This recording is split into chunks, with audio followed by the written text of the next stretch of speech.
So I was in campus, I was there, I didn't know what to do. My parents had already told me I'm doing tourism. I'll end up just being in the street. So I was scared. And that in Kenya, we depend so much on wildlife tourism. Yeah? When you talk about tourism, you know about the big five. Yeah? So I said, if these animals all end up dying, then my career is at risk. So it's up to me now to wake up and do something. So that's how I started. I went and asked for a position as a volunteer.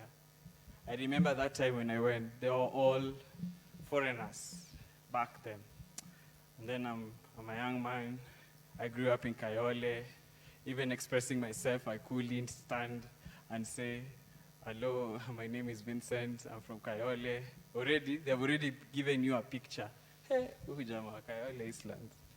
Anakuja kufanya nini hapa? So they already put that. But mine was not to scare them. I was there to learn and get to do something. And I said, since I've sent everything that I did, nothing is happening, the only way to get myself inside is to tell them I'm at your disposal. So I started volunteer. I remember Jonathan Odongo, who now works as an education officer at Leo Conservancy. We went together. He's actually the one who took me. So I started, to cut the story short. As a volunteer, I became a lead volunteer. I became a volunteer liaison. Now I run the volunteer program at Wildlife Direct. So it started as a dream, small thing, but now I ended up transforming, and I'm happy to say some of my friends, some of the people I've interacted, we've created our own space. We didn't sit back and complain, because all of us were talking about, we want to be involved, we want to do something, but what are you doing to ensure that you bridge that gap? Because if you leave the elderly, which they're doing a very good role, because they're always there, doing policy making and doing all those stuff. Yet, they purport to speak for us in decisions which will be questioned.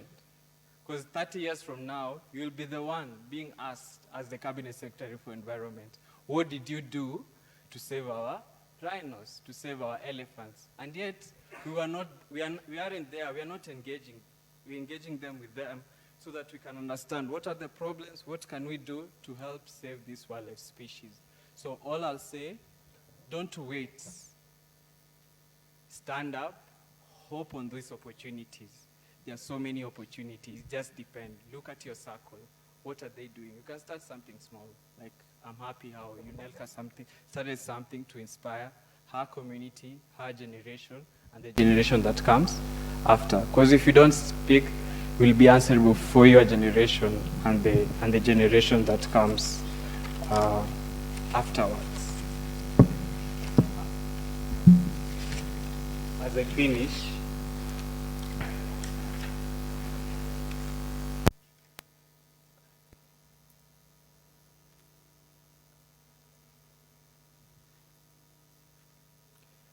there is a march coming this soon, in April. I've seen one lady there who has won Justice for Wildlife. Please stand so that everyone can see you. I'm sorry I'm making you stand. Please stand.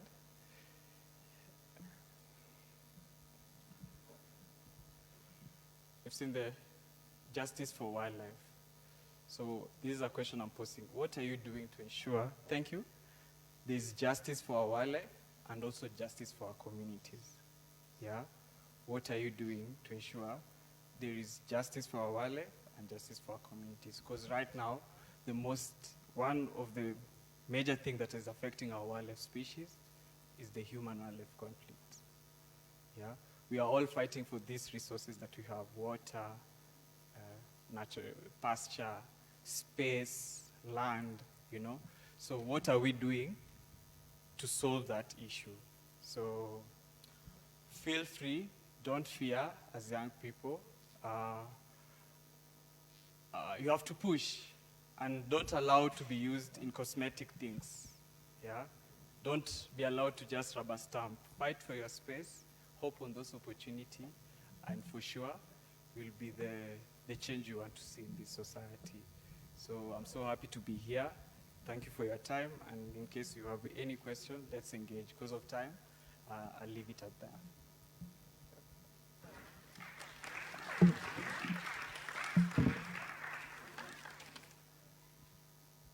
Thank you very much, Vincent, for what you've shared today. Are you still learning new things? Good. Straight to the next presenter, I'll invite Nyawira Gitaka. I won't do any intro about her, but I want her to do it by herself. So Nyawira, karibu.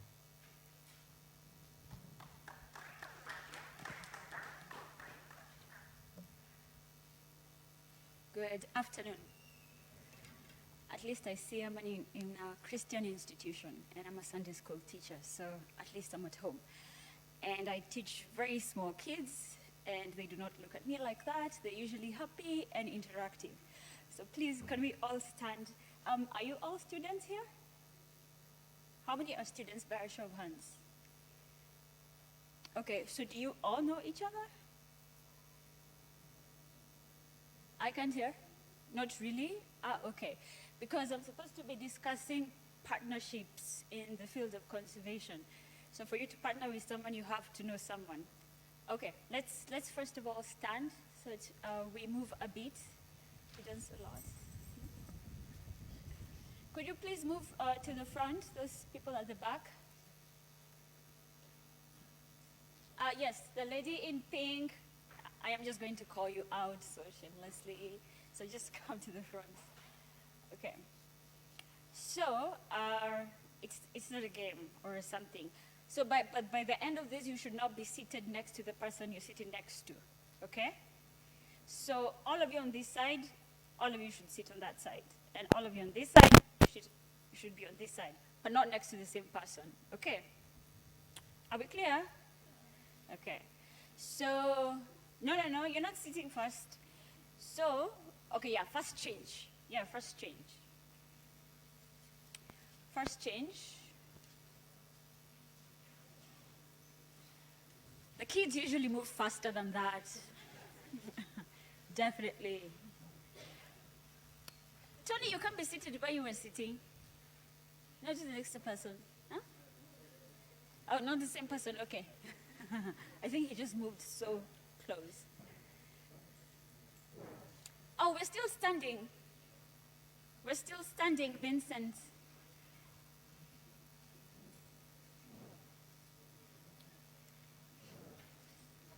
Okay, so now that we're all standing, I'm going to say something, and then if it's true for you, you sit, okay?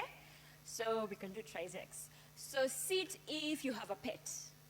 If any of you has a pet, you sit. Okay, interesting. Okay, so if any of you has blocked someone on their phone, sit. The crowd is already over. Okay, let's see. If you're afraid of snakes, sit. Of strong people. Okay, let's see what else. If you had like a soda today, sit. If you had chocolate today, sit. Okay. Let's see. If you missed any of your classes today, sit. Oh, great. So we have two winners here. So what question should I ask them? So we have to get one winner only. One last man standing, or woman. So what do I ask them? Come on. I'm going to choose anyone from the audience. So what should I ask them? Sorry? What about breakfast? What?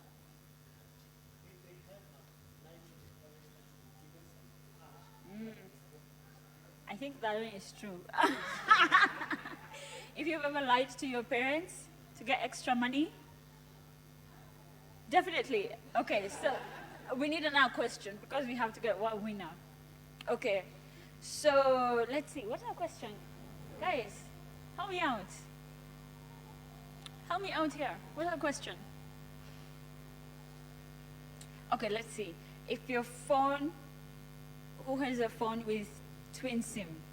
Either of you. Both of you? And you? Come, okay, fine. There are final two winners then. Okay, so my name is Nyawira Gitaka. I am a conservationist and I am a writer. And I think one of the courses taught here is mass communication, right? So I am not trained in communication at all. My background is in science. My background is in microbiology and biotechnology. I'm also an accountant, but I love conservation, and that's what I'm studying right now at Chiromo campus. So I'm doing my master's in biology of conservation. But apart from that, I love educating people about conservation and sharing stories about how each and every one of us can be part of the conservation story, because it does not belong to anyone. And like they've already alluded to the fact that conservation is a very whitewashed space in terms of so many things, yeah? Even some of the organizations you talk about, you know, very whitewashed, very white people-ish, but that does not mean we cannot do anything about it, right? We are all talking about Wangari Maathai, I think Thomas Sankara, all those people. If they were able to change their communities and their countries with, you know, a drop of the things that we have, what is stopping us from doing the same thing now? Is there anything that is stopping us? So what is stopping us? Fear? I'm very good with faces and names, so right now I'm only good with faces, but when I get your name, I'll remember. So what is stopping us right now from being parts, from changing our communities? What is stopping us? Yes? Fear. Talk about a lot about fear. What else? Because gender sensitivity. Yes? Female. No, she already won. Yes? Yeah, you who is looking at me. Yes. What is stopping us? Okay, both of you. What is stopping us from, because none of you are going to agree. So what is stopping us? What is stopping us from changing our communities? Maybe you don't know how to go about it. That's my reason. So you can't give that one. What is stopping you? What is stopping you? Your community, in any way that you please. I can't hear? Not being enough? Oh yeah, okay. That's an interesting one. So we have this feeling that we're inadequate, and it always happens to each of us. So I'm sure all of you, or some of you go to school here, but you're not from the same community, right? So how many people have talked to their MP in the last month? Okay. How many of you know their MP? Let's start there. You know your member of parliament. Like you know his name or her name, right? Okay, so how many of you know their offices? How many of you know their contact information? How many of you are in a WhatsApp group with your MP? I am in a WhatsApp group with my MP. My MP is Kemani Ishongwa from Kikuyu, okay? So how many of you have communicated with your MP in the last month or 2 weeks or something like that? Or any community leader, your chief, your OCS, the institutions within your community. There is a University of Nairobi in Kikuyu, there is Alliance in Kikuyu. So how many of you have communicated to these institutions? So when you talk about partnerships and you're going to change your community, you can't just get your friends and go do something. So I don't know if yes, Tony and Victoria were there. So on 2nd February, we had World Wetlands Day, and we organized an event at Undiriswam. And our MP came and graced the occasion. And it was just a team of volunteers and young people within the community. Tony, Victoria, they're not from Kikuyu, but they came. And a lot of people from different places. You know, you couldn't even imagine some people are coming. A lady is telling me she's from Kitengela. She came all the way just for that.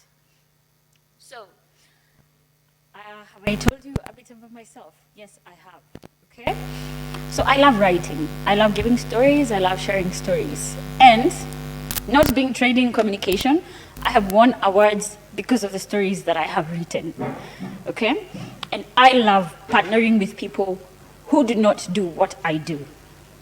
For example, you guys have people doing mass communication here. One of the things that I had to struggle with is that I'm a good writer, but I don't take photos and I don't do videos, right? But I need photos for my blog, I need photos for my stories. So I would just look for a young person, I'm like, you take good photos, I will just pay you for this, or let's partner in this. That kind of a thing. But you guys are students here. There's someone who's doing mass communication, there's someone who's doing IT, there's environment. So what is stopping you from going to the closest place, I don't know, Ololo Safari Lodge is up here, right? Nairobi National Park is here. The other entrance is on this side, up ahead, right? Okay, I'm telling you, the entrance is on this side, okay? When you go to Ololo Safari Lodge. So what is stopping you from going there and doing a story? What is stopping you from doing that? From doing stories that are very local to the common person? For example, okay, I'll give an example with Kikuyu because that's where I come from. So Kikuyu has a lot of institutions, a lot of places. So I just walked in to Alliance High School, and the current principal there was the former principal of Lenana. Never met him, don't know him. Walked to his office, told him I need to learn the history about Alliance because I want to do a story, and people need to learn because Kikuyu has a lot of history that people don't know. And he gives me a book about Alliance from the 40s and the 90s. I had nothing to lose. Even if he had said no, would I have died? You won't die. Will you die when someone says no? And that is something that I need all of us to learn. Fear is the worst thing ever. Fear and feeling that you're inadequate is just the worst thing ever. So I urge each one of you, within your communities, just go to your chief, your sub-chief, any institution, any organization, tell them what you want to do and tell them you want to partner. And I assure you 90% of the time, those big institutions, they have the money, they have the resources to do those things, but they just don't have the skills or the time. Yeah, they want someone else to do the dirty work for them, which is fine.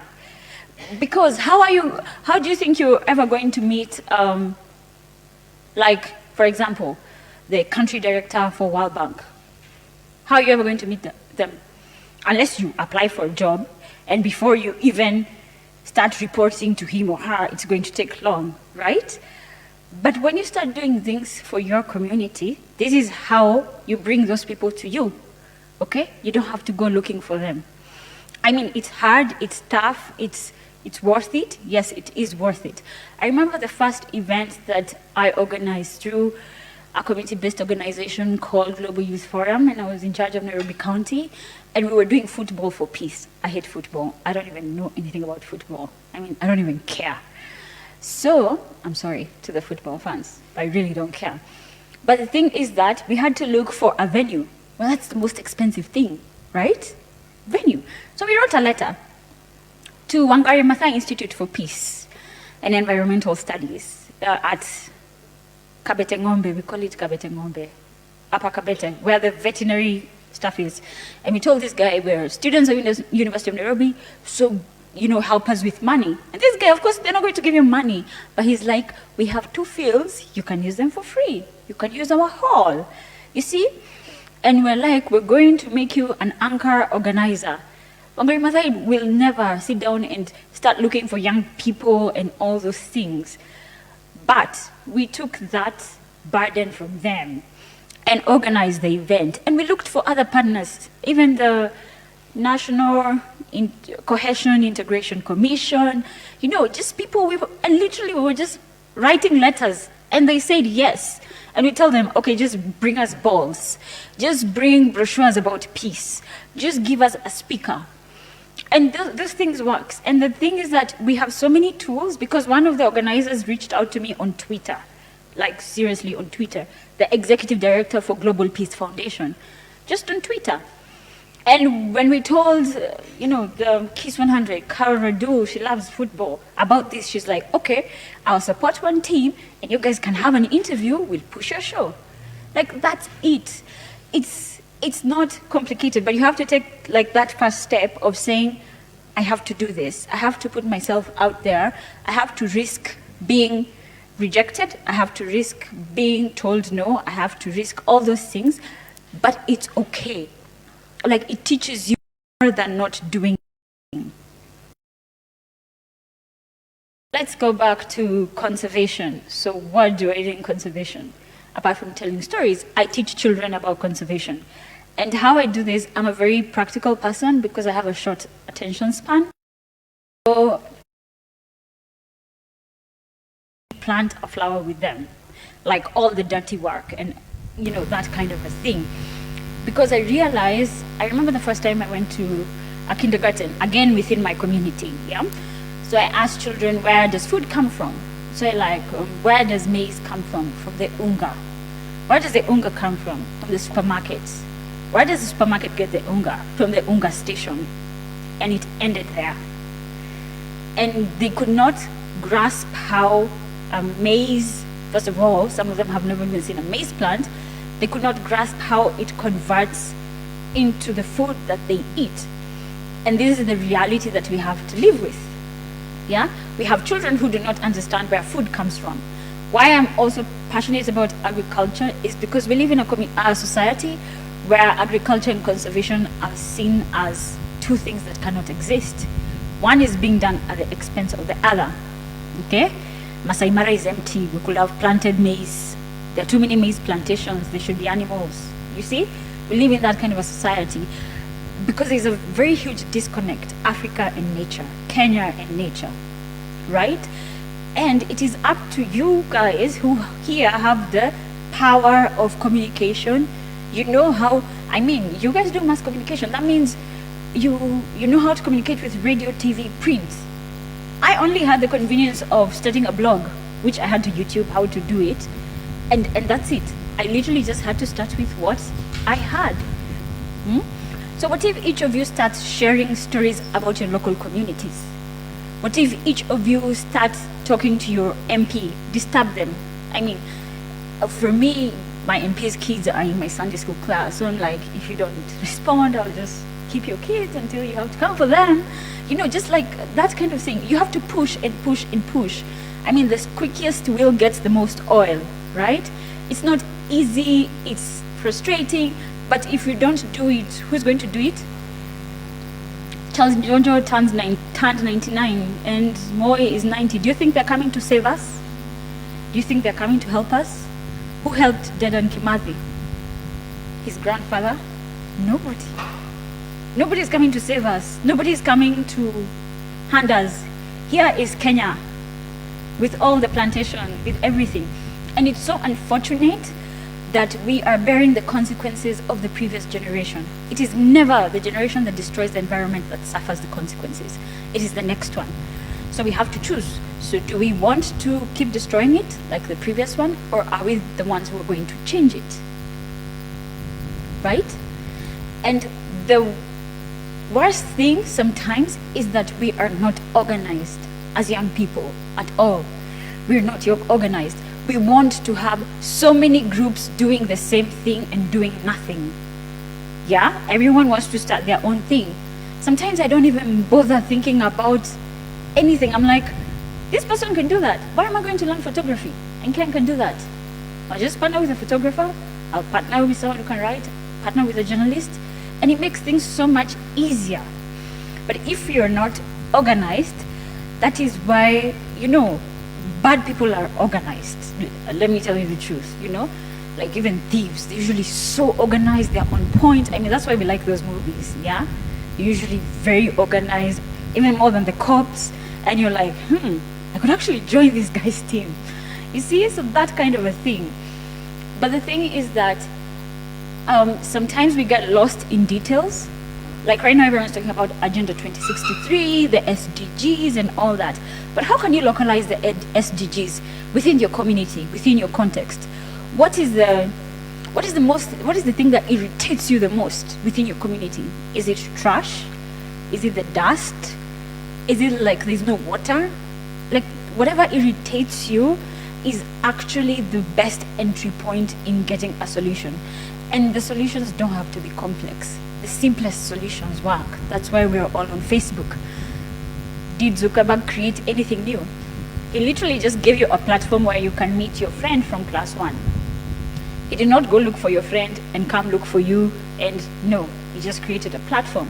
So like simple solutions are the best. And we're also living in a time where nobody wants to give so much of themselves, such that for you to distinguish yourself, you don't have to actually do so much.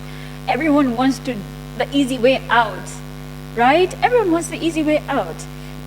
So you actually don't even have to do so much. You just have to do the right thing. And all these things will actually follow you.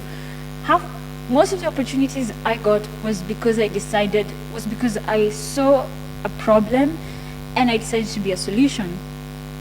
For example, I remember my supervisor could not attend a meeting. So he's like, Nyawira, you have to go represent me. I'm like, okay, fine, I'll go do the presentation. I think it was in Kampala. And then when I'm in Kampala, I'm like, you guys have been in existence for 2 years, but there's nothing. Where is your website? Where's your platform? They're like, that's a good idea. You do that. I'm like, okay. Please note, I do not know how to create a website or anything. So I had to sit down, and actually that's how I got a job. So I had to sit down and do the website and do all their communication and put them together and write stories. And I ended up having to organize another conference for primatologists in Japan, and then it just became more than it actually could be, because you have to show value. You have to create value for someone else. I mean, in your local community, do your leaders' governance how it works? It will only solve 1% of our problems. Honestly, governance will never solve all our problems. That is why when the government sees someone is creating a solution, we're like, okay, let's partner with you, right? So are you going to be that person to create a solution, or are you going to be the one tweeting about how the government does nothing? With your bundles, which you're saying they're being stolen, but you keep buying. So are you part of the problem, or are you part of the solution? Because you cannot be both. You can either be part of the problem or the solution. And like I said, nobody is coming to save us. Like, the world is so ruthless and nobody cares. Nobody cares about us. Unfortunately, nobody cares. Talk about these policy meetings. How many are you going to be like, oh, now we want 30 young people to come and discuss policy? You have to push for those positions. You have to do that. I remember the last organization I was in, and I asked them, so you're in conservation, and you've never even invited youth in your organization to talk about this? I mean, we got into a heated argument, and on my last day, we had a youth forum. I had to achieve what I wanted. It didn't come easy, but it did happen. I mean, you guys are in a nice environment here. So do you have a green corner or something? Do you have a conservation corner? Do you have a club that continues greening your community and something like that? Or after Green Week, we'll be like, next year we're going to hashtag Green Week again. Because I think it's that conservation has to be a lifestyle. We have to have behavior change at this level. It cannot be on UN days. That's the only time we're doing this, yeah? It has to be a lifestyle. It has to be part of us. I mean, the struggle has to be part of us each and every day. Whatever disturbs you about your community, it has to keep you up at night, every day, and you have to keep thinking about solutions, yeah? And I assure you, even if you write an email today to those people, they will respond. Get their contact information. Tell them this is what you want to do and you're looking for partners. How can you help? And sometimes you have to be, not sometimes, you have to be aggressive about it. Because, I mean, I usually see some businesses at home. I'm like, you've been getting business from QP. What have you done for us? What have you done for us? Oh, your clients are from here. How do you give back to our community? And you ask them so seriously, how exactly do you help our community? If your bank shut down today, would we feel the effect? Yes, that is actually a good question. I usually ask. I mean, if your bank shut down today, who would cry over it? Or would we be, oh, okay, there's no business coming up and that's fine, right? So we have to challenge these people. Sometimes we think people know what is supposed to be done, but I don't think that's the case. Maybe you have the solution and you're just seated here and you're not doing anything about it. So can we be people of action? Yeah? No, that is not convincing. can we be people of action? Still not convincing. I told you I did Sunday school kids. They're like, yes! So can we be people of action? Oh yeah, that's really nice. So, but seriously, on a serious note, mostly have these conversations even amongst yourselves. Most of the best ideas probably are just here among us, right? But you have not had that conversation with your friend. You have not had that conversation with someone else. And I always like, what is it called? Soundboarding my ideas with people who are exactly not like me, who do not have my background, who did not study what I studied, who don't even know me. Those are the best people to share your ideas with. Yes, I don't know if this is time for a question and answer or it's later, but that's it. Okay, thank you very much. Thank you very much, Nyawira. You've actually noticed as a trend from the first speaker, the second speaker, the third speaker. You form the movement, and then you do take some action from the second speaker, but the third speaker right now is talking about you actually networking. Talk to somebody next to you on what you're doing or what you want to do to actually build that particular movement. Our next speaker is Elizabeth. She's seated on this other side. I left her this side, but Sunday classroom happened, and then she's here. So say you can give hands of claps to.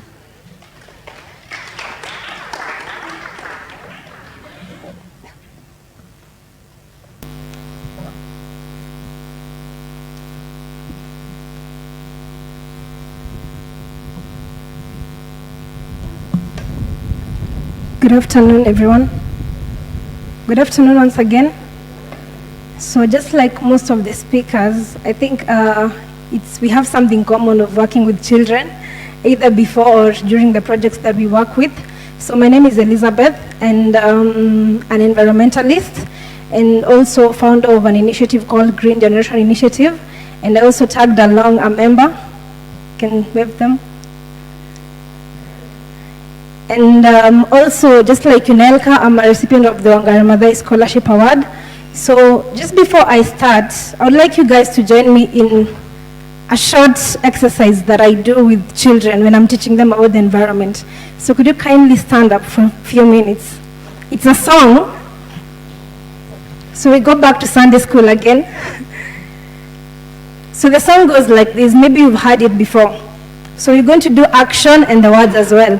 So it says, there was a tree on the ground, and the ground was never seen. There was a tree on the... So when the second one, you don't mention the ground. So listen to me now. There was a tree on the ground, and the ground was never seen. There was a tree on the... and the was never seen. Okay? Are we together? And then we will add branch on the tree, and the tree on the ground, and the ground was never seen. Then you're going to add a nest on the branch, and the branch was on the tree, and the tree was on the ground. Are we together? Okay, msiniangusha. Haya, let's go. There was a tree on the ground, and the ground was never seen. There was a tree on the, and the was never seen. There was a branch on the tree, and the tree was on the ground, and the ground was never seen. There was a on the, and the was never seen. Okay, thank you. So again, before I start my presentation, thank you very much, Vic and Tony, for inviting me here today to speak about creating environmental awareness. And I took a little twist on this topic, and I will be speaking about my story as well as I discuss the topic. And just to know how aware you are with the things that are going on in the country today, I'm going to give a present to the person who will tell me what alert was given by the Kenya Forest Service 5 days ago. Someone's hand is up.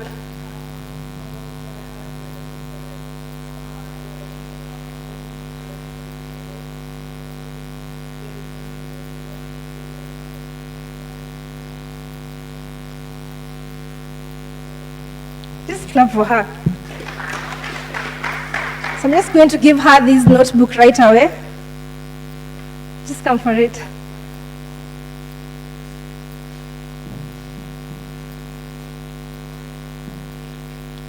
Okay. So there's a prize in being aware of your environment and whatever is happening in the environment today. So I grew up in one of the most forested counties in the country, and 8 years ago, I planted my first tree. That means that my passion for the environment started when I was still a young girl. So I don't know if you would guess which county I'm talking about, for those who don't know me. Which is the most forested county in Kenya? County number? Guys, which is the most forested county in Kenya? The most forested. Anyone? Yes? Kisii, no? Yeah, Nyeri County is the most forested county in Kenya, followed by Elgeyo Marakwet. So be aware of the unawares, okay? So I grew up in this county, and there was this great connection between me and the environment, which would be again different from where maybe in other places. So that means that I was able to connect with the environment at a young age. And the late Professor Wangari Maathai by that time was my area MP, that is between the year 2002 and 2007. And it's also in the same period that she won the Nobel Peace Prize. So these are the times that when I was young, I would spend time with my grandmom and we would share stories seated at the fireplace, and she would tell stories of the late Professor Wangari Maathai. I mean, she was an inspiration to each and every person worldwide, apart from just maybe in my village because she came from there. And there was this thing in me that I wanted to actually meet her and plant a tree with her, because I had planted my first tree when I was 7. So just like any other person would tell you, if you want to meet someone who is up in authority, or rather someone who is regarded as very high up there, they'll tell you to study hard, just like them, if you want to go meet them. So this was again my driving force when I was studying in school, because I wanted to meet this person and I wanted to make a change in the world. So what happened, I got to go out on my first trip outside my county when I was in primary school. And the things I saw along the way are what made me wonder, why is it different on this other side?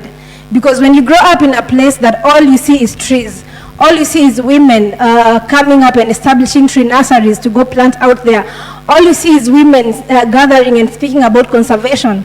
And then you go outside on the other side and you find people are cutting down trees.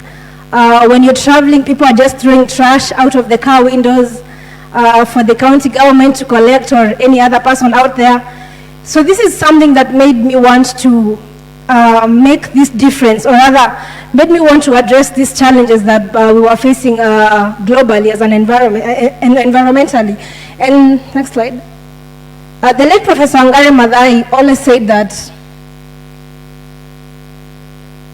So the late Professor Wangari Maathai was my biggest inspiration. I'm sure you all know her, you all know her. And she said that you cannot protect the environment unless you empower people, you inform them, and you help them understand that these resources are their own and they must protect them. Because you can't just wake up today and conserve something that you have no idea about. We were having a conversation with Tony this afternoon before we came in. And I was talking about this young person who was born, let's say, in Northeastern. They have no idea of maybe what the value of a tree is, because maybe they were born in a place where they are not used to forests, they're not used to trees. So how will you expect this person to start planting trees, or rather to start conserving, and they have no idea of why this thing is important? So that is where creating environmental awareness comes in. We have to inform people, and that's the first basis of environmental conservation today. If people are not aware, they're not going to conserve it. You know, I mean, we all feel heavy-hearted whenever we find some things that happen in conservation. We get angered by the things that we see when we are traveling. We get angered by people who are logging. We get angered by pictures we see of animals that have been poached. But it all goes back down to environmental awareness. How much are we doing in as far as creating awareness to the people is concerned? And I'm going to be talking about the how and the why in terms of environmental conservation. So a picture I found online.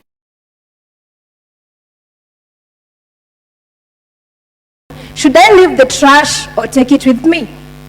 So I use this image to define environmentalism, or rather that's something that is in you that makes you want to do something about the environment. So there's something I always tell people when, I don't know, where do you take your trash when you're traveling in a car? You buy some airtime, use it. Where do you take that card? Or a sweet, you take it when you're in the car, where do you take it? In your handbag, thank you. Anyone who throws out, anyone, just be honest. You're not condemning anyone. Okay. So there's something in you that makes you make that decision, right? And there's something in this other person that makes them not even think about this paper. For them, they're done with the sweets, but I don't need this paper, so I just throw it out, you see? So that goes back down to environmentalism. It's something that is in you, that evokes the necessity and responsibility of humans to respect, protect, and preserve the environment. Next slide.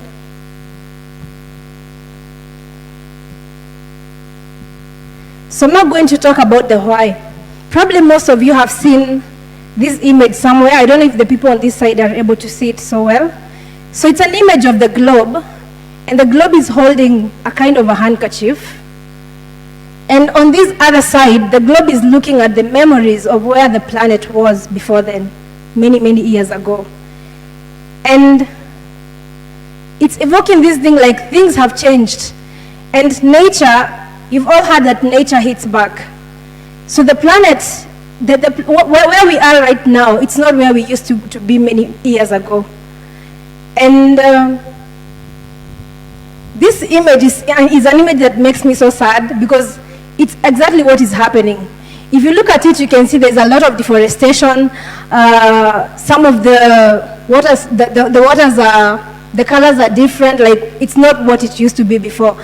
And nature is now trying to look back at the memories of where we were and how we've turned the earth into being today, which again brings us down to why should we create environmental awareness? Because the planet is already in a mess. And it's time for us as young people to stand up and make a change. It's not a time for you who is studying a course in environment, or you who has maybe a job in an environmental organization. It's a call for each and every person on this planet, because we all depend on nature for survival, right? And when nature hits back, it doesn't hit back on a few, it hits back on all of us. And I'll quote something that my lecturer always said when we were speaking about climate change. He would ask us something. If we have floods today, do those floods affect just a few people, and those people and leave out the other people? The floods will come and affect each and every person, despite who you are, wherever you are from. But the nature will hit back on each and every one of us, which brings us down to the fact that the environment is your own responsibility. It's my responsibility and your own responsibility. So, and again, this is another quote from the late Professor Nyawira Gitaka as to why we should create environmental awareness. She said that we are called to assist the earth heal her wounds, and in the process, heal our own wounds. And again, that quote translates to the same image that you're seeing there. Because whatever we are doing to nature today, nature will hit back. And we don't want nature to hit back on us. So we will help nature heal her wounds, and in the process, heal our own wounds. Unelker mentioned about climate change impacts, and these are things that we are facing today. I'll not start teaching you about pollution, climate change, and all that. I just want this message of creating awareness to get to you and what role you have to play and how you can do this. And if at all we are doing this, how can we improve on it? So I started this initiative. It's called the Green Generation Initiative. This is an initiative that basically nurtures young environmental enthusiasts. And my target groups were school children, because as I mentioned to you before, the term environment, or rather the urge to conserve and the zeal to conserve the environment, is something that got to me when I was still at a young age. And I wanted to make a change at that young age. So I was thinking, if at all we had many other young people who are determined to make a change in the environment at a young age, what kind of a planet will we be having at this moment? If at all we had so many young people who grew up knowing the value of the environment, because I'm 100% sure that not every one of us here got the zeal for the environment when you were young. Most of us, maybe it's what you were taught in class, or you saw something and it occurred to you that you need to make a change in the world. Am I correct? Am I correct? And I'll just base this because for me, when I was in high school, well, it's the first time I started the environmental club in my high school back then. And I wanted to do a course in environment even before I went to campus. That is something that occurred to me when I was still in high school, because I wanted to improve on my skills. I wanted to get to know more about these challenges and to know more about how I can make a change as a young person in these environmental challenges. So after my high school, I went to campus and actually chose a course that I wanted to do. That was a course on environment. And the reason why I asked you this question, when I was in my first year, the first day, my first lecturer who came into class asked a question to everyone, and they asked them, why are you here? Why are you doing this course? And most of the people said, I was called by job, I found myself here, you see. All those stories, and it's true, right? But it doesn't matter, because the environment revolves around everything. It revolves around health, energy, every aspect. So it doesn't matter, that is why I said it doesn't matter whichever course you're taking. This environment is for us all to conserve. So this initiative, so far I work with 25 schools, and I use a campaign that I dubbed Adopt a Tree campaign, because I wanted the young children to connect to nature. Because I told you, you cannot conserve something that you're not connected to. You have to first get it to your heart, and from there it will be something that will be always in your heart every now and then. So this Adopt a Tree campaign is a campaign whereby every child plants, nurtures, waters, and adopts a tree in their school compound until the time they are done with their life in that school. Because today, if I take you back to my high school, I will show you the shade of the tree that I planted when I was at school back then. And that is why today, when we speak more about trees, we are speaking about tree growing and not tree planting, because I'm sure most of us here all of us here maybe have planted trees, but I don't know how many of us can show me the shade of the trees that they planted.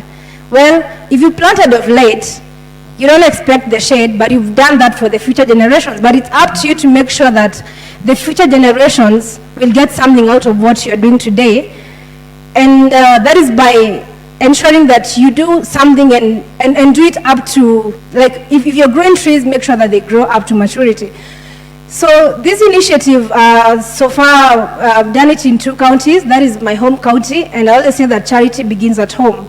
If you want to change the world, you have to first change yourself. And changing yourself, you have to also start back down to your community. Because you can't tell me that I will go to schools and train them about the environment and have not yet gone back to where I schooled.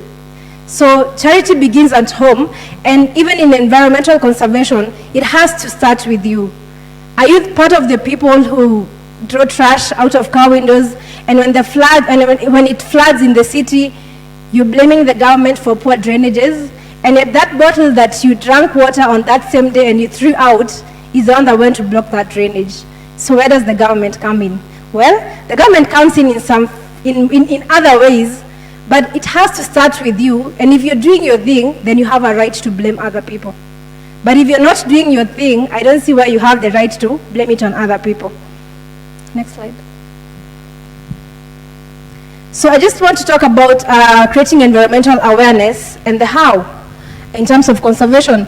And I picked a kind of a way in which you can be able to create environmental awareness at your level. And the first thing that occurred to me is that you need to have the understanding first, because you cannot create awareness on something that you have no idea about. You have to keep yourself up to date with whatever is happening in the environment. You have to keep yourself informed, because if we are creating awareness to the world, you can't change something that you have no idea about, right?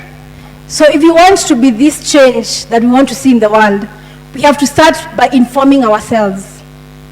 Whether it means attending seminars such as this to get informed, whether it means reading different articles and books to get informed, but you have to create awareness of something that you're really sure about, right? So we have to start by informing ourselves. So how many of us have a culture of reading here? I don't mean, could be reading in class, you read books, you read articles. How many of us have a culture of reading? Thank you. How many of us have a culture of, reading is even online. You can go online and read. Hands up. I want to see if we are all together. Culture of reading, all of us, whether you read online, whether you read books, whether you blog or anything. We are together on that. Thank you. So that is the first step that you take. In everything that you want to do, there is always that we call the first step of faith. So in creating awareness, the first step has to begin with you getting informed. And that is the only way you will inform the people, because you cannot inform people on something that you have no idea about. And then you have to pick, after you're now aware, I want us all to focus on picking an issue that concerns you the most. You're aware of whatever is happening in the country. You're here because you want to make a change. You want to leave a good footprint to the generations that will come after you. So what are you going to focus on? The environment is very broad, right? We have so many things that we can do to the environment. But if you want to do something so perfectly, you have to pick a field that you're well versed with and pick something that you connect with directly, something that you can relate to. And I was speaking to a lady, I don't know if she's here. Yeah, she's here. And there's a lady who was speaking about a project on a reproductive health. And I was telling her, yeah, everything connects to the environment, because if it's reproductive health, waste management comes in the same aspect. Because, for instance, if it's issuing sanitary towels, you need to check on how these things will be disposed away, right? So everything, if you check on everything, it gets back to the environment. And if you pick a point of interaction, rather a point that you're going to focus on mainly, you'll find that all these other things will come into place, because the environment revolves around everything that we do each and every day. And then after you now have something that you can do on, it's time to now go out there and make a difference, because creating environmental awareness does not stop at knowing what is happening, and it does not stop at just knowing that we have climate change, we have pollution, our rivers are polluted. It does not stop there. Once you're aware, you have to go out there and make a difference. And this is where starting up activities and being part of projects comes in. So you've identified with an issue. How can you now make sure that people are aware of this? Most people don't like being engaged by just talking to them, especially in the local communities. You have to pick a project that connects with the communities and go down there and decide, I'm going to run this project in my community, and now connect with them.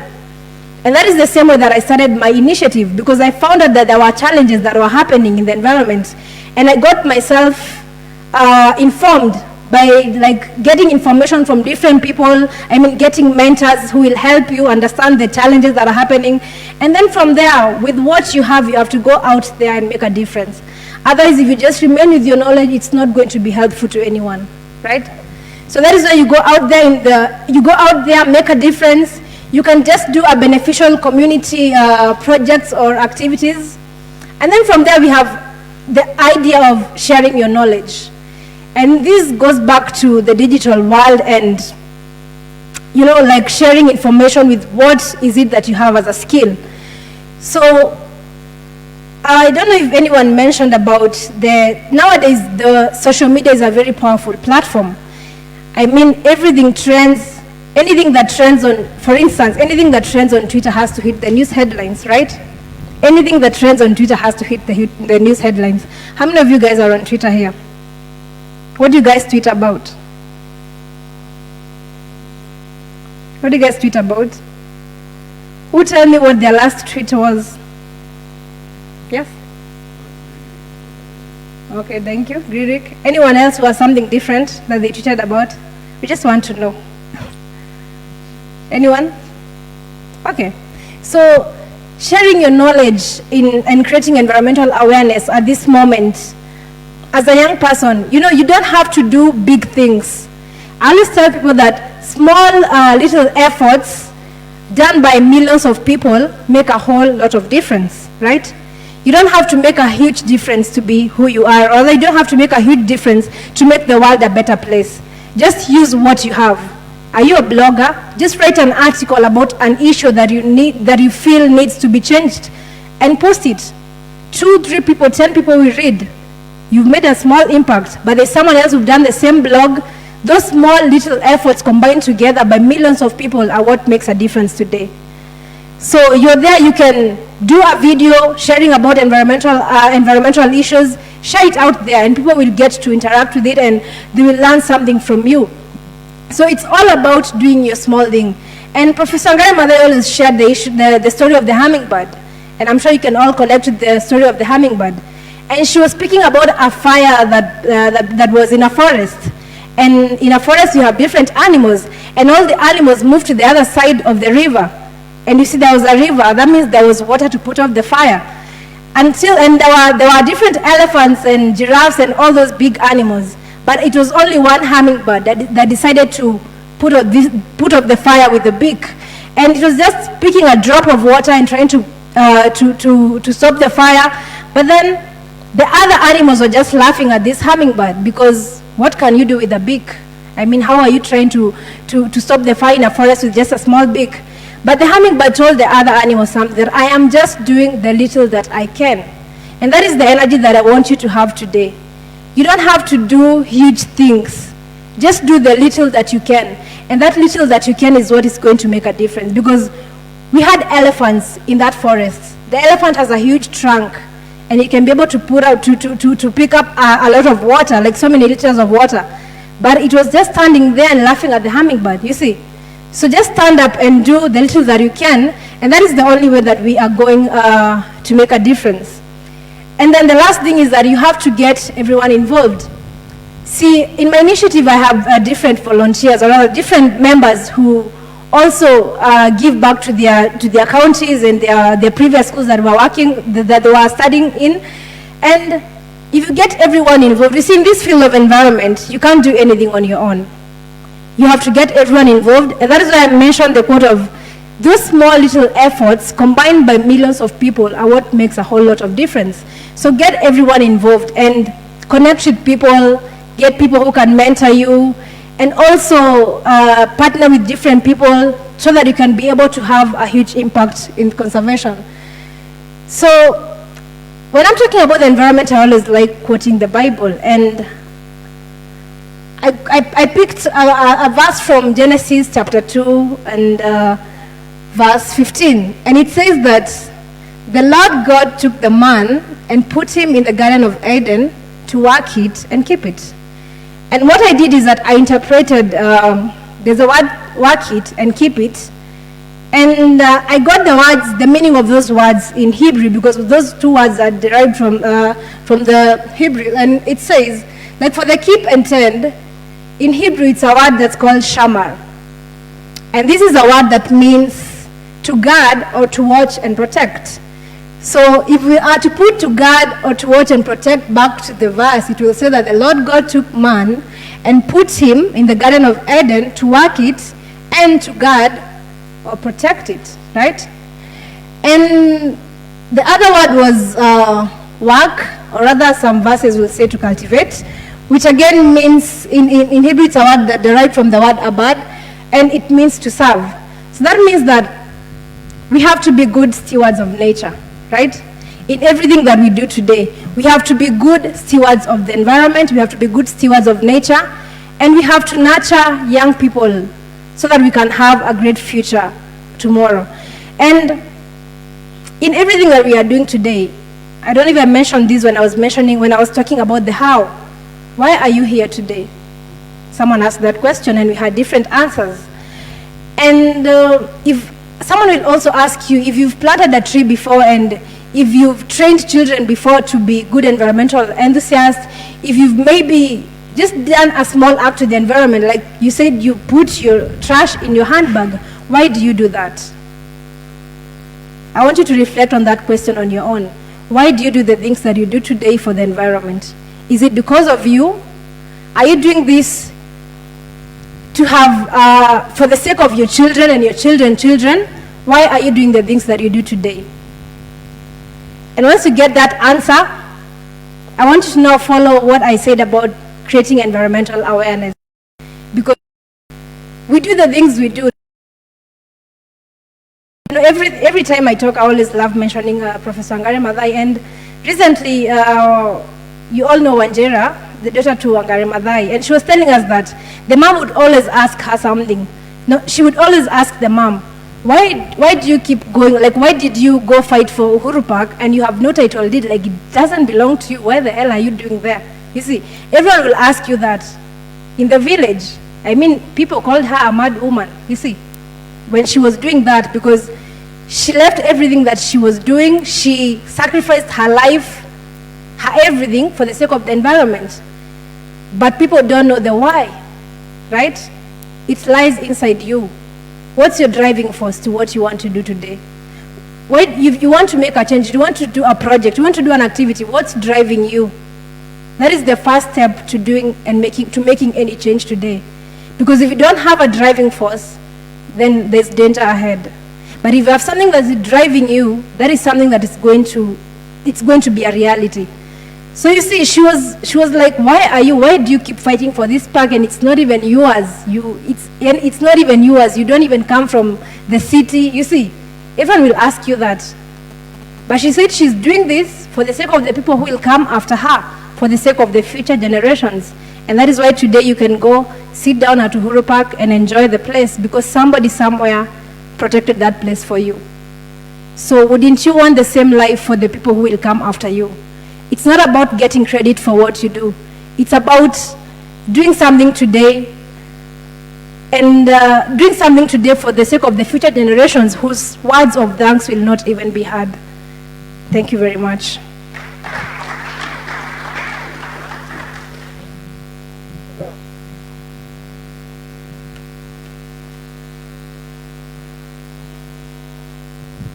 Thank you very much, Liz, for that wonderful presentation. We had two extra speakers. One of them comes from this campus, but he's a bit held up. I'm seeing him outside. And then we had one called Sam Dindi. Sam Dindi wasn't able to make it. So I'll go straight to invite John Henry. I'll ask him to be very, very short, because we want to have a discussion of about 15 minutes, and then we call this to an end. Thank you. Karibu, John.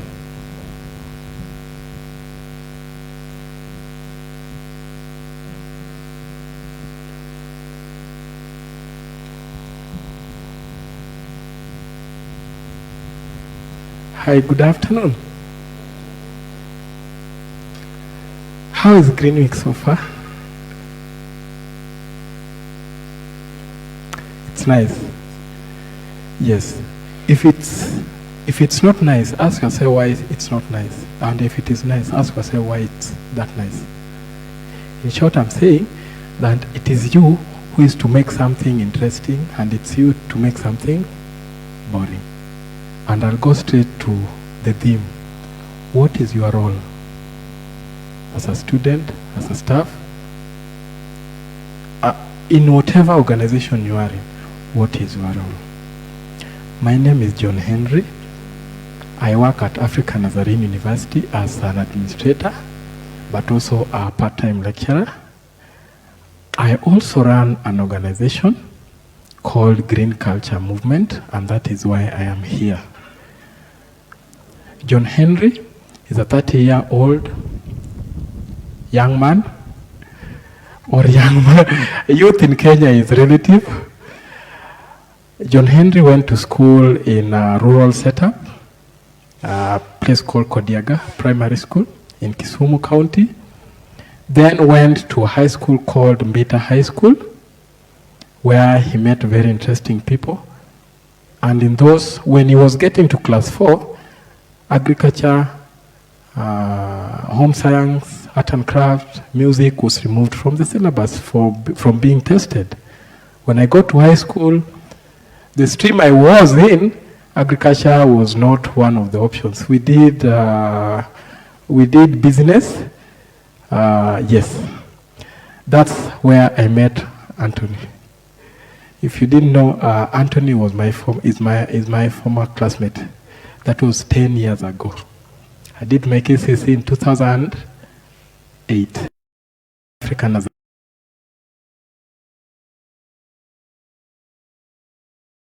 Why that history?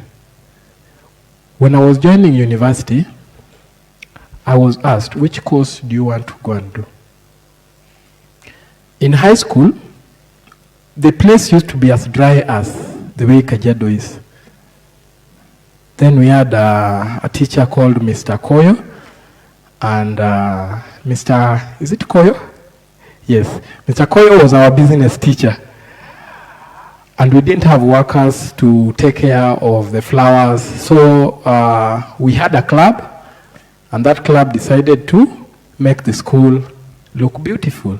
And do you know what we used? Aloe vera, if you can remember. And then after that, Mr. Koyo said, this is business club. Why does the school have to buy food every time for them to cook for us? And the school had land. So we formed a group and we started farming. We cleared some shamba for campus, for the high school. We were recycling water from the kitchen. The kitchen water formed a stream, and the stream was called Kocheng. Those who are watching online, you can remember River Kocheng. So, I have not done agriculture, and yet I'm trying to solve an issue of food security. Coming to university, you are given a chance to pursue something that you think is good for you. Now, in high school, whenever I went for half time, we crossed a river as I go home. The river kept on reducing in the volume of water that it had. So I asked my mother one day, why is it that this phenomenon is happening? She told me that the people upstream are cutting down the trees so that they can have some timber and firewood. Okay, so how can I assist? That is why I decided to do a Bachelor of Science in Dryland Natural Resource Management at African Nazarene University. Graduated in 2013, then joined the master's class in 2014, and graduated last year, that is 2018, with a master's in Environment and Natural Resource Management, major in Biodiversity. That is education. Now, within that range of time, I realized that there are so many young people who have the energy, but they don't know where to put the energy. Okay? Yes. So, what is green culture movement? From the three words that make it. Green to me means several things. One is the normal green that you know, food. Green means tree, vegetation. But also, this green thing brings harmony. Don't you feel okay or safe when you're in a green environment? Yeah? When you have food, don't you think you are at peace? Okay? You'll feel you'll feel secured. And furthermore, most of us work to put food on the table for our families. So those are the components of green that I work with. Culture. What is culture? Whatever you do every time, when you start singing now, it becomes an act. When you repeatedly sing, it becomes? It becomes what? A habit. If I laugh now, it is an act because I'm doing it for the first time. But if I do smile every time, it becomes my habit of smiling.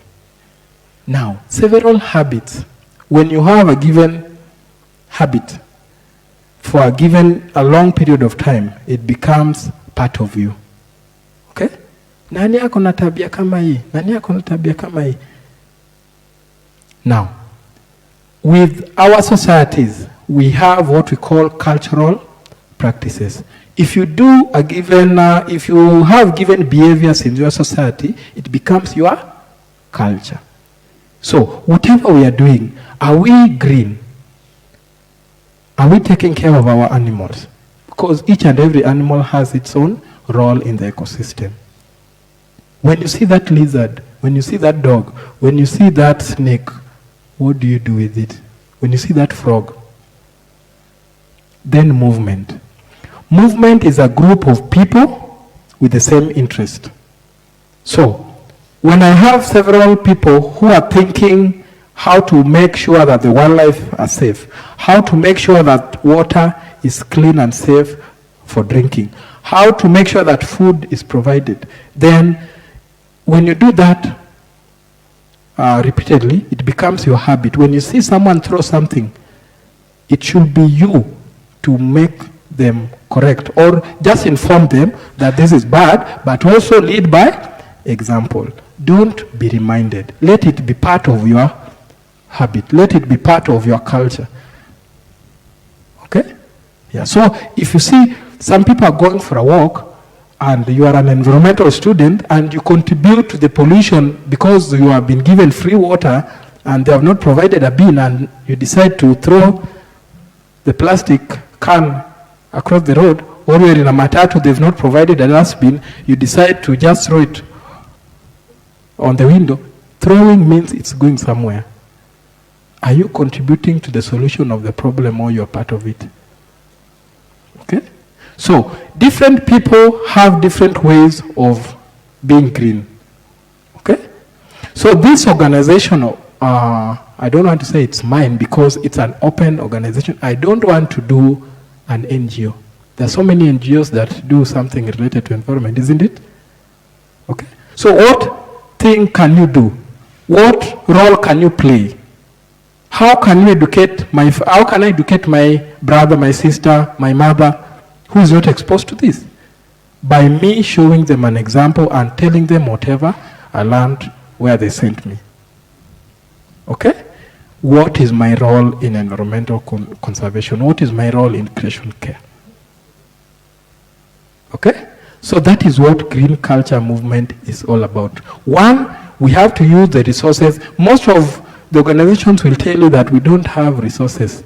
Or even you, when you are given a task, you will ask, please can you facilitate me? Okay? Even a 5 kilometer, maybe you are sent to go and do something 5 kilometers away. Then you ask, please can you facilitate me with the fare? Don't you think that will be the obvious thing that you'll ask? Yes. Now, if that fare is not there, will you stop doing that or going to where you are being sent? No, you should not, because there are some resources that are exposed to you that you can still utilize. You can decide to use a bike. You can decide to walk, okay, so that you achieve that. So as young people, what do we have that we can use to play a role in environmental conservation? In the activities that we do, it can be creation awareness or trying to solve the issue. Okay? People will tell you that cleanups are not sustainable. It is like that because most people do cleanups, but they don't create awareness on why should people not throw. Okay? There is no education. Sustainability. I pick, but you need to educate the person who throws the litter there that this and this is what you're supposed to do. Provide bins for them. Educate them that instead of throwing this bottle, you can still use it to go and fetch milk.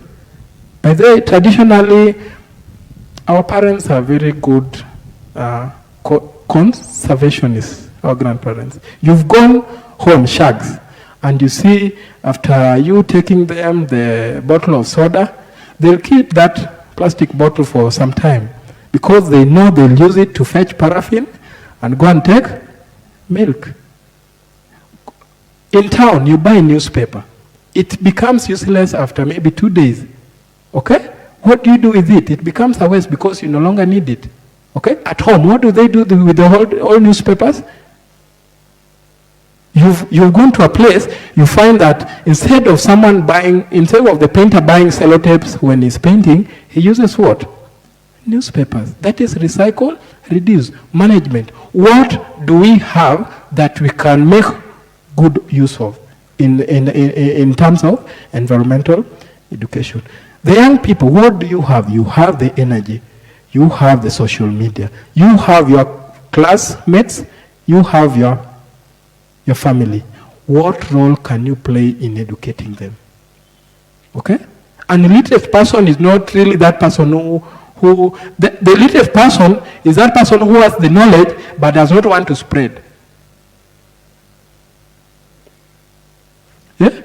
You've seen very educated, those who are educated, but they behave the other way because they think that if they give you the right thing, you will take away the resources from them. That is not the way we should to environment. You treat the environment well, it will treat you appropriately. And young people in universities and colleges, you have a very big role to play. One day, your grandchild will ask you, which animal is this on the 1,000 shillings note? If you ask me whether the dinosaur ever existed or not, I cannot be able to verify whether it existed or not. And you can convince me that that thing never existed. Do you want your grandchild to ask you whether an elephant or a rhino existed? Then you need to make sure that the poaching, the harvesting stops, and you have a role to play. You may not be a hunter, you may not be that person who goes to the park, but you may be a consumer.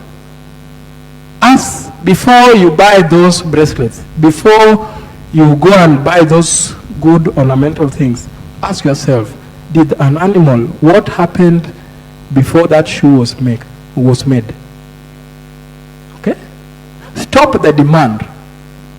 Then the other raw materials want to be over harvested. Okay? Yeah. Most of you have farms. Your parents have farms. Or you may be staying in a plot and you don't have land. How do you think you can help in reforestation? How do you think you can help in reforestation if you are in an urban center or you don't have land like some of us? Yeah?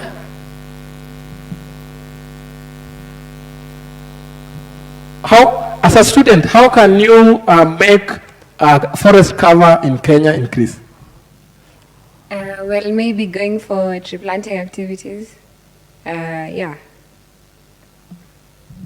Yes. Your home may be like 80 kilometers away from this place. You are a border. But there's a tree planting event somewhere. You can still help. What else could you think you can do?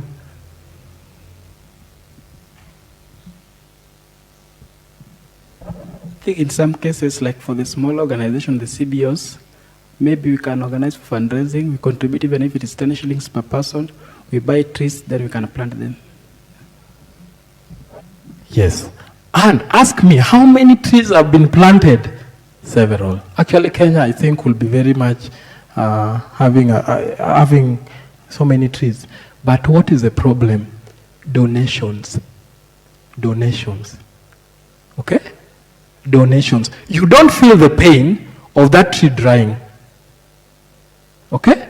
But remember, resources were used to raise that seedling.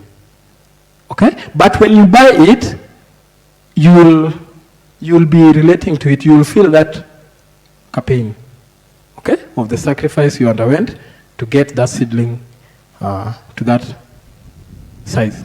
Okay?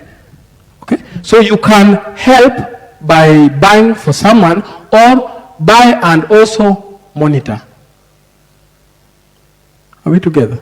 Yes. So and also, you see, that is a form of also employment. You should also encourage those who raise the small seedlings. Okay? The young people, you are saying that there are very few slots of employment. Environment-related job opportunities are very many. Very, very many. Okay? Yeah. Remember, if you want a white-collar job, you still have to go back home and eat. Who is going to produce that food? if all the young people are doing business and computers, I'm not against technology because we still need it. But remember, the demand of law and supply. When the supply is low, the price will be high. So you'll be working so much, but all the money will be going to food purchase. In the morning, we'll talk about whether GMO is appropriate or not.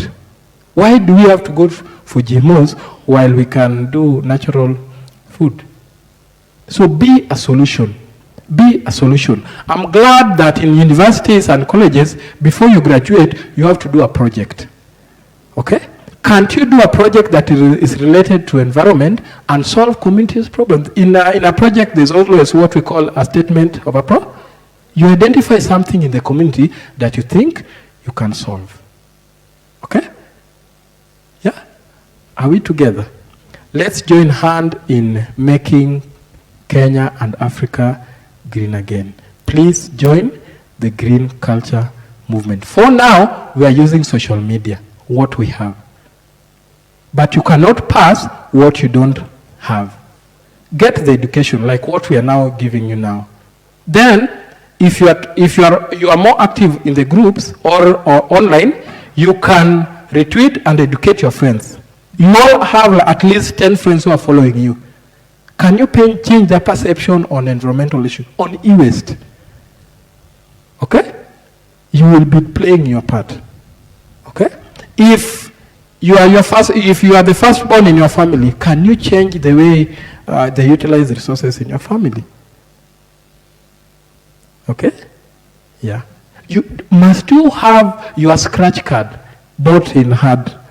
Must you go to the shop to buy the Safaricom or the Airtel or the in printed? No. There's some things you can do online.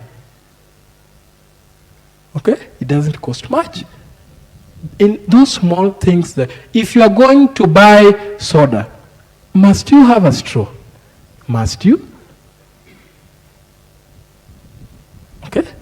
Yeah. So only do it when it's necessary. Utilize or request. If you're going, we are talking about food insecurity in Kenya. Quantity, quality, and the time duration when it's available. What role are you contributing? Are you going to utilize that food in the kitchen because the parent has bought it and it's not your money? Okay? Food waste. A third or more of our food goes to waste. Is it really necessary? And yet people are dying because of hunger. It is a green thinking that we need in new people. Youth, you have a lot of energy. And thank you for the presenters who've done what they've done. Can we go and educate the rest? Who is promising to join the green culture movement? Thank you so much, and thank you, Anthony, for the opportunity. Thank you. Thank you. 10-year challenge. I've not seen him for almost 10 years. I saw him today. You guys have heard what these wonderful speakers have spoken about, and this is just the beginning. We'll be going around to other universities, other sites, to actually talk about conservation issues, wildlife issues, agriculture issues, and how we can actually make Africans to own conservation. Let's not leave conservation to the hands of other people. We need to actually own it. With that said, I'll invite all the speakers. If you have questions, this is the time to ask them. If you have questions, be ready with your paper. I'll just go around picking the papers and I'll shoot each and individual speaker. And then in Biophilic, we have a program called Biophilic Mentorship Program. So the speakers that are here are able to actually help you find your way through conservation issues, wildlife issues, or any other issue or initiative you want to begin. You need that energy to start it off. So the 5 speakers will be available to at least mentor at least 2 people for this year. And that, I think, is an opportunity that we can actually maximize. We don't just want to talk. We want to talk because they're talking about what they're doing. They're not talking about what they're going to do. but then they can actually continue helping other young people to build up what they're doing by actually helping the rest by achieving their dreams. All of us have dreams, right? Ama kuna mtu ananga dream. Even somebody who takes those beautiful smoky things has a beautiful dream. Either walking in the street, but he's in Kenya, but he's walking somewhere in a different world. So all of us have a dream. And that dream needs to be nurtured. And Biophilic is giving you that opportunity.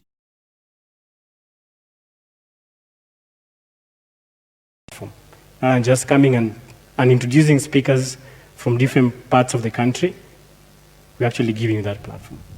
So I'll invite all the speakers up on the stage. Beautiful people. Somebody help me to remove this. In the meantime, keep the questions up.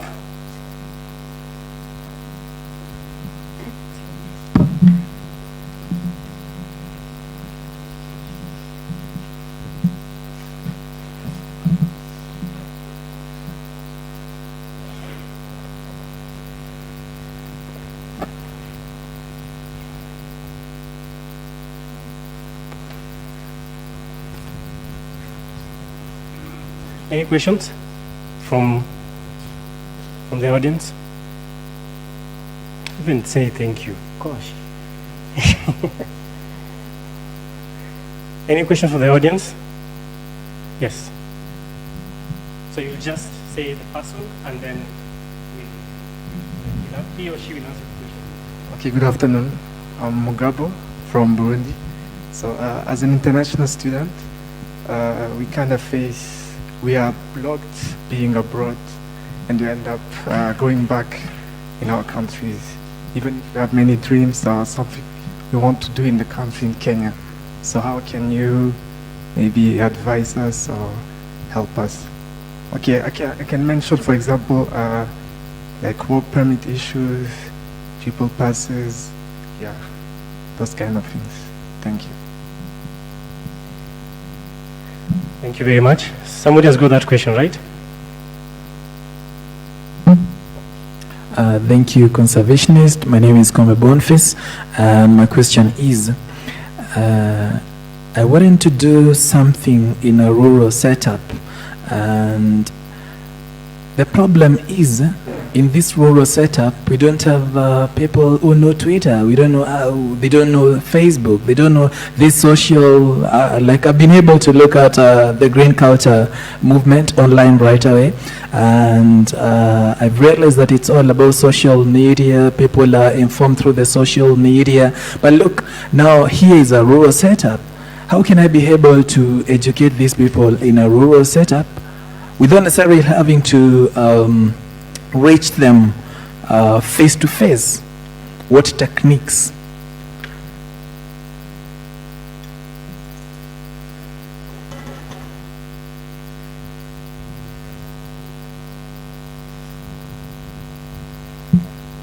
Please, just pass the mic.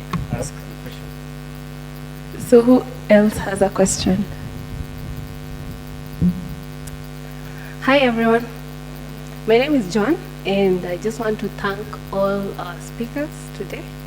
The information that you gave us are really good. Now my question is, how do you guys think, like what's your thought on incorporating advocacy in solving some of the conservation issues we are having right now? Thank you. Okay. Okay, thank you. I'm Osawa John, and my question goes to, can I say, biophilic conservations and any other related initiative towards conservation in here. So I was asking, after creating this all awareness, taking part in forums such as this, what do we do to make sure that at the end of it we are successful, since we are here to 80% to create a positive awareness and a positive impact? How do we do we have some follow-up activities to do on the same, so that at least we see we are at a certain par beyond where we were. Thank you. Okay, anyone else? Did you guys get all the questions, or do you want someone to repeat what they said? You're fine? So. Thank you very much for your questions. I don't know how you want to do this, but who'll be taking the first question from the international student? Hi, so I'm sorry, I didn't get your name quite correctly, but you asked about international students getting involved in local kind of initiatives, right? So I'll give you an example. For example, I contribute through writing for one of my friends who I met through a forum, and she's Tanzanian, but I contribute to that, through articles. So for you, you can actually contribute to what is happening back in Burundi in the Kenyan perspective. And I assure you, for example, I was in the Yali initiative and I got to meet people from Eastern Africa. So when anyone needs something from someone in Tanzania, I already know who I can connect them with. Someone from Burundi, I actually do have a very good friend of mine in Burundi who does amazing work, I think, with disabled and these kind of different things, such that even when you start your activities here in Kenya, when you go back home, you don't have to stop what you're doing. And that's why I really enhance on partnerships. Partnerships are the way to go. You do not have to start from scratch what another young person is doing in Burundi. You can go together and do amazing and wonderful things. For example, even through Yali, there are two friends of mine who were from different cohorts, and they started an organization that is already up and running. I partnered with someone from Sudan and someone from Rwanda to do something in conservation, and I had never met them before. So partnerships are the way to go. And I'll combine it with a question about rural setups, how to reach people without social media. For example, if you're going to do something in Kiambu, these guys are all about milk and cows. So you just go to cooperative societies. That is how you reach the community. If you go to Samburu, it's about honey making. That is how you're going to reach them. Before you get to Twitter, use Twitter for you to document your work, to bring people to partner with you, but not for you to educate those people. You have to educate them how best they know how. For example, everyone who mentioned they're dealing with children. You don't tell the children, go on Twitter and tweet and retweet. You just go to school and you teach them and you document your work through your social media. So I don't know if that answers the questions. Anyone else? Maybe I can also add something on that to start with the foreign students. There's one. You want to do something and get involved. You're from Burundi, right? So this is a challenge, I'll give it to you. If you are ready, come, let's talk, and maybe next year you can start a global march in your country. I'll give you support, I'll show you how, I'll connect you to people who will help you, and take lead there. Start creating awareness about your country.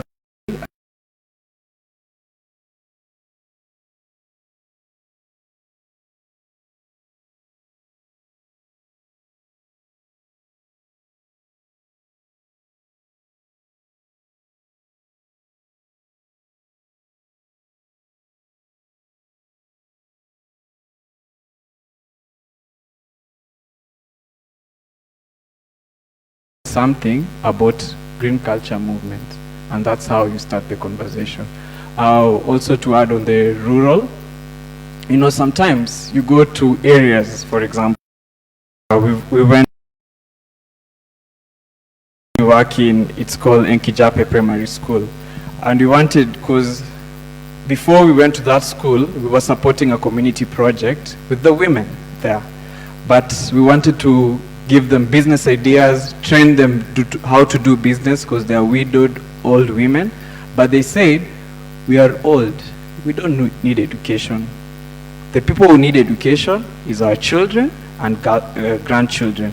So before even we could start the project with them, first we went to the root cause of the problem they have, the social problem that they have there now, and started now to see how they could connect conservation and that problem. So we went there, we found out the kids that don't have feeding program, we brought our friends together, our partners, we fundraised, took food to that school. Once the feeding program started, the kids were happy, they went back home smiling and say, we were given food.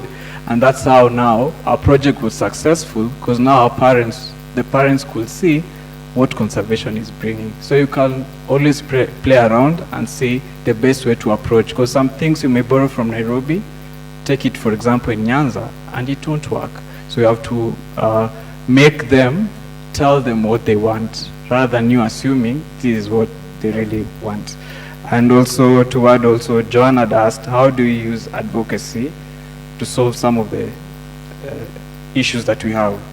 Advocacy, I believe this is also advocacy. You know, it's like Nyawira just shared and said, you use what you have. You know, some are good in writing, some are good in speaking, some are good in partnership and marketing and communication. So just use your space and the people you can reach. Don't tire. Don't think of how people perceive you or something, and that way now you can move forward.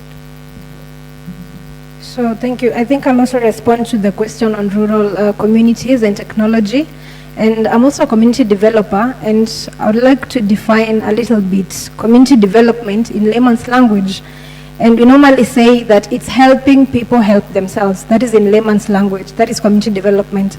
And one of the best approaches that we found for community development is an approach that we called ABCD.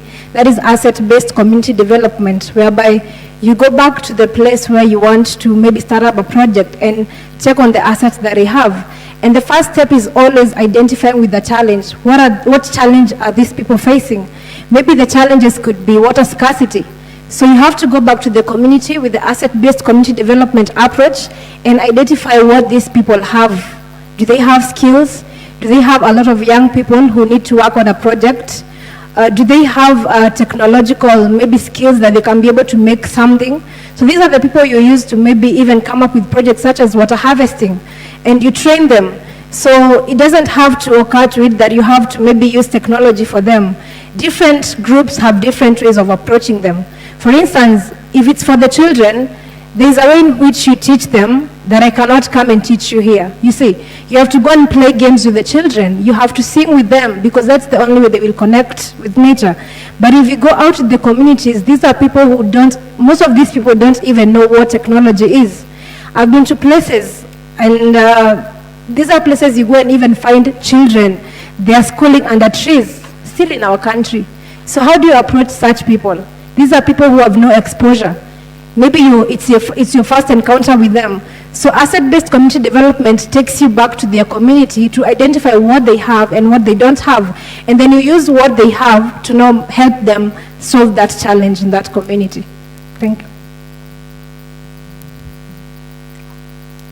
I viewed the questions differently, so I will have slightly different answers. I hope I don't miss the mark. But very quickly, the question on you're an international student, you're in Kenya, and you're trying to find out how to move ahead. I would say that where there's a will, there's a way. I will also say that when I spoke earlier, we have a lot less to fear and a lot less courage. So you know how people say it's never that serious. I want that to be my message to you, that it's never that hard. If you really want to do something, you can. You will. Sometimes we're the only problems to our own progress. So believe in yourself, start something. You never know what tomorrow holds. The question on advocacy, I want to answer that by saying sometimes action is louder than words. Social media is used as a tool for noise, but sometimes we need to get off social media and just do something. If it's FGM, I can tweet about it, but I really haven't helped a young girl in a rural setup who is undergoing FGM. So sometimes let's focus on action.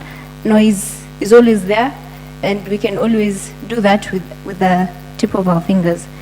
And then finally, the social media question again.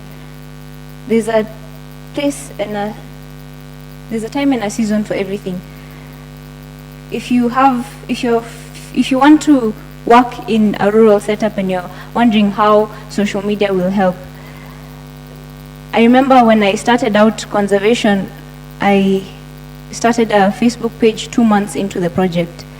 And as I visited schools and I realized how much these kids need to learn about climate change, my mind got distracted from what my friend in Nairobi is seeing on my Facebook page and whether she like it or not, and it went to what do we need to do on the ground. So that, again, the same message, social media has its place, action has its place. So just a minute, I want to respond to another question on what to do after the conference to ensure that you make a difference. And probably what I'd like to do is like a kind of an assignment to each and every person here. Every forum you attend, like Unelker said, action speaks louder than words. And you're here to get something out of it, which you're going to now take out there to make a difference. And probably my assignment would be, all of us here come from places, right? You all come from a community. You all come from a campus right here.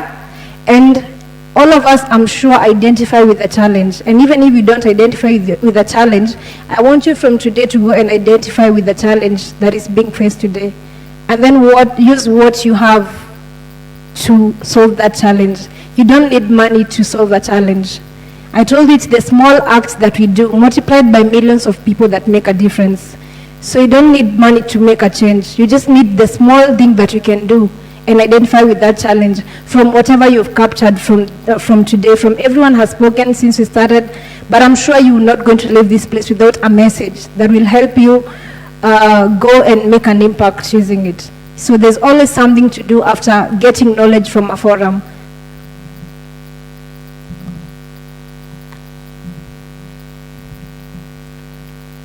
How do we engage those in rural setups? I want to combine it with what do we do after such forums? If I educate you and you go and sleep with it, why do you think the graves are referred as the richest places? Okay? So before you die, can't you share the information with the people around you? You go for a long holiday, you stay in the village. Can't you share with your friends in the villages what you learn about conservation? That is one way in which we can engage our village mates. Okay? Yeah. So learn and share. If you have the knowledge and you don't share, then why have the knowledge? Why did your parents waste the resources to educate you if you're not solving the community's problem? So if you think that you're not engaging your community, your villages, know that you are the problem. They must have chosen on the wrong person to educate. And I don't think if you're the wrong person to have been given that chance. You are the best you that God has ever created, and you have no replacement. If you may find out that you are the only person who can solve that issue in the best way possible. So if you don't do it, no one else will. No one. If you don't tell your friend that